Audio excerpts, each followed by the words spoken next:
Let's face it, nerve pain is not fun. It can severely impact your life. As a physical therapist, I've seen just how uncomfortable it can make people and how easily symptoms can go from mild to severe with even the slightest of movements. But the good news is that you can effectively manage it, so it doesn't control your life. And now that we understand what cervical radiculopathy is, after covering the symptoms, causes, and how long it lasts in our previous video, let's talk about how to make it better. So let's dive into some of the most evidence-based treatment options for cervical radiculopathy. Hey everybody, welcome back for another episode of PhysioShow, where we answer all of your rehab-related questions. Now, before we can effectively treat cervical radiculopathy, you first need to understand two key concepts. Understanding these concepts will provide you insight into your symptoms and how to effectively manage them. The first concept to understand is what is termed peripheralization. Peripheralization refers to the movement of symptoms such as pain, numbness, or tingling away from the neck and towards the extremities, such as the back of the shoulder, the arms, or even the hands. If your symptoms peripheralize or move from the neck down your arm, this means the nerve is being irritated. We want to minimize the peripheralization of symptoms because it's an indicator the nerve is getting stressed. However, centralization refers to the movement of symptoms from the extremities to the neck. This is a good thing, indicating a positive response to treatment and positioning. For example, if a person initially experiences pain and tingling in their hand or arm, but with treatment or exercise, the symptoms gradually decrease and move closer to the neck, it suggests the nerve is happier. We want to centralize symptoms as often throughout the day as possible and minimize the number of times symptoms peripheralize. Now, if your symptoms peripheralize every now and then, don't freak out. Yes, it's absolutely uncomfortable, but it's something that's bound to happen. But to effectively manage pain and make consistent progress towards recovery, minimizing how often and how severe your symptoms get will allow for a smoother and speedier recovery.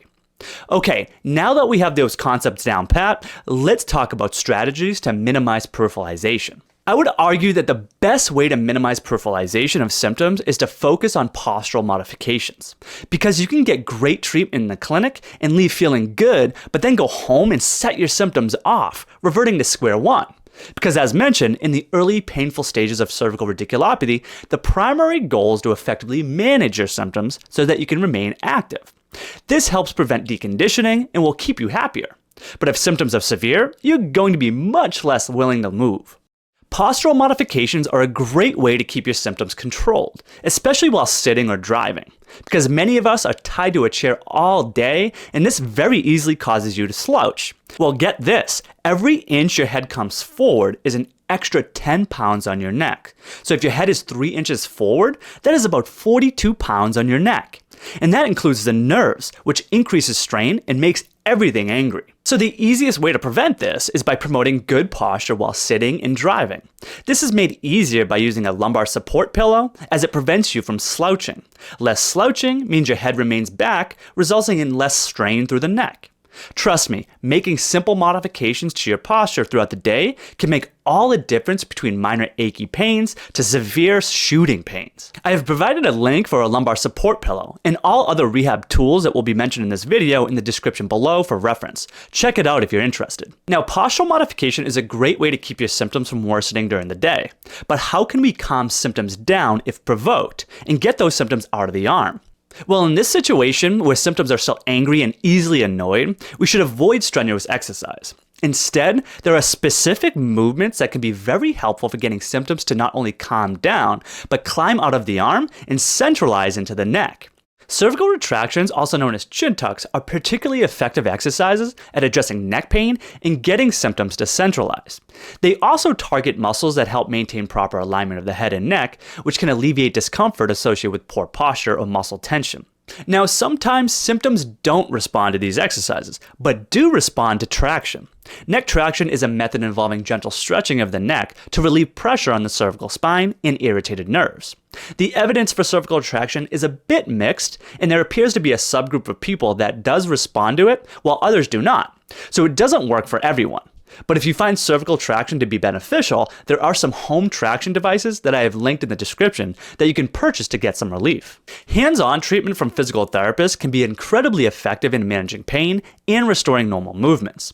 When dealing with cervical radiculopathy, your muscles are often tense and in a state of spasm, causing extreme discomfort, which can exacerbate nerve compression in your neck.